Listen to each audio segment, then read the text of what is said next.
Shalom saudara-saudara yang dikasihi oleh Tuhan Yesus Kristus. Hari ini kita bersyukur sekali lagi Ia menolong kita dan datang kepada Dia untuk merenungkan kebenaran firman-Nya. Marilah meminta pertolongannya di dalam doa. Bapa di dalam surga, berikanlah kami hati yang sungguh-sungguh ingin melakukan yang terbaik bagi Tuhan dan pikiran yang mau tunduk di bawah kebenaran-Mu. Terpujilah nama-Mu dalam nama Tuhan Yesus Kristus. Amin. Saudara-saudara yang dikasihi oleh Tuhan Yesus Kristus, firman Tuhan hari ini diambil dari Yohanes pasal 15 ayat yang kelima. Akulah pokok anggur dan kamulah ranting-rantingnya.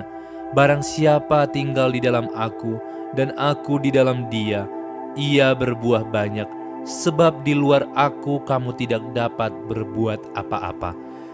Jika kita mengingat perkataan-perkataan Yesus, ada 7 yang pernah Ia katakan bahwa aku adalah. Contoh, aku adalah pintu, aku adalah gembala yang baik, akulah jalan kebenaran dan hidup, akulah kebangkitan, dan lain sebagainya. Dan Ia menyebut akulah pokok anggur yang benar, itu adalah perkataan terakhir atau yang ke-7 yang Ia katakan.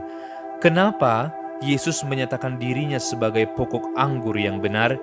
Pada zaman perjanjian lama, bangsa Israel sering digambarkan sebagai pokok anggur. Akan tetapi bangsa Israel tidak taat kepada Allah dan tidak memiliki iman yang teguh kepada Allah, sehingga mereka yang adalah pokok anggur itu tidak dapat berbuah apa-apa dan tidak membuahkan kebaikan dan tidak membuahkan kebenaran. Sehingga Yesus datang sebagai Israel yang sejati, menyebut dirinya akulah pokok anggur yang benar. Oleh karena itu, ketika kita berbicara mengenai pokok anggur, kita tidak boleh melupakan apa yang dikatakan oleh Yesaya di Perjanjian Lama ketika ia bernyanyi tentang seorang pengusaha kebun anggur. Dan yang tentu yang dibicarakan saat itu ialah Yesus yang adalah pokok anggur itu. Hal yang menarik dari apa yang kita baca saat ini ialah ketika Yesus berkata Dia adalah pokok anggur, maka kitalah ranting-rantingnya. Artinya apa? Kita sebagai murid-muridnya, sebagai anak-anaknya harus menempel kepada Dia, harus melekat kepada Dia. Seperti ranting yang melekat kepada pokoknya, maka dia bisa hidup. Kalau ranting itu tidak melekat kepada pokoknya, maka sesungguhnya ia adalah ranting yang kering dan tidak berguna. Oleh karena itu, sama seperti ranting itu, saat kita tidak menempel kepada Yesus, saat kita tidak membangun relasi dengan Dia, saat kita tidak mau belajar taat kepada Dia, tidak mau berdoa kepada Dia, tidak mau percaya kepada Dia, maka sesungguhnya kita tidak akan pernah membuahkan apa-apa. Kita mampu melakukan banyak hal karena kita menempel kepada Allah. Kita mampu berbuat kebenaran karena kita menempel kepada Allah. Oleh karena itu tidak ada hal yang pantas untuk dimegahkan oleh orang-orang, karena sesungguhnya di luar Allah kita sungguh tidak dapat berbuat apa-apa. Mungkin kita melihat orang-orang yang tidak percaya dapat melakukan hal-hal yang lebih besar, tetapi percayalah apa yang mereka lakukan adalah perkara yang semu ketika mereka tidak melakukannya berdasarkan kepada Yesus.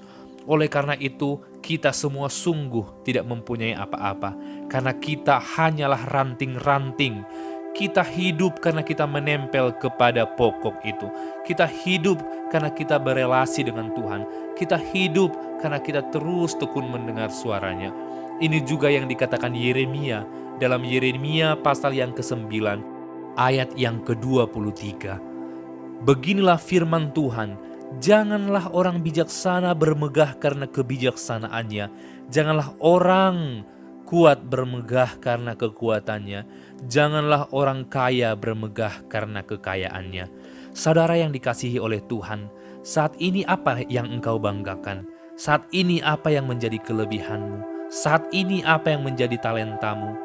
Pikirkanlah bahwa sesungguhnya tidak ada alasan bagi kita bermegah terhadap apa yang kita punya.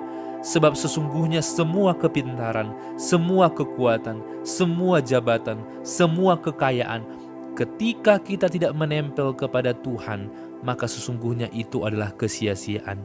Oleh karena itu bermegahlah karena kita menempel kepada Tuhan. Bersyukur dan bersukacitalah ketika kita hidup selamanya bersama dengan Tuhan. Ingatlah, kita adalah ranting-ranting yang kering. Ketika kita tidak menempel kepada pokok anggur itu, kita sungguh tidak dapat berbuat apa-apa, tidak membuahkan apa-apa ketika kita tidak ada di dalam Yesus.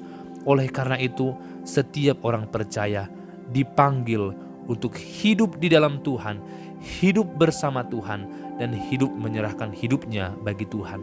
Oleh karena itu, apapun yang kita alami saat ini, datanglah kepada Tuhan, tinggallah di dalamnya, dan percayalah Ia sendiri yang akan menolong kita untuk menghasilkan buah yang matang, sehingga buah ini dapat dinikmati oleh banyak orang, sehingga membawa kemuliaan bagi nama Tuhan. Kita bukan apa-apa, kita tidak punya apa-apa, kita hanya ranting yang kering di luar daripada Yesus. Terpujilah namanya yang mau menopang kita, ranting-ranting yang tidak berguna ini, sehingga kita kini menjadi berguna bagi kemuliaan-Nya. Amin. Bapa di dalam surga, kami sadar bahwa kami tidak dapat berbuat apa-apa di luar Engkau. Oleh karena itu, teruslah pegang kami, supaya kami tidak dipatahkan oleh dunia ini, sehingga kami tidak direnggut oleh dunia ini, sehingga kelak kami juga tidak dibuang oleh Engkau. Kuatkan dan teguhkanlah iman kami, dalam nama Yesus. Amin.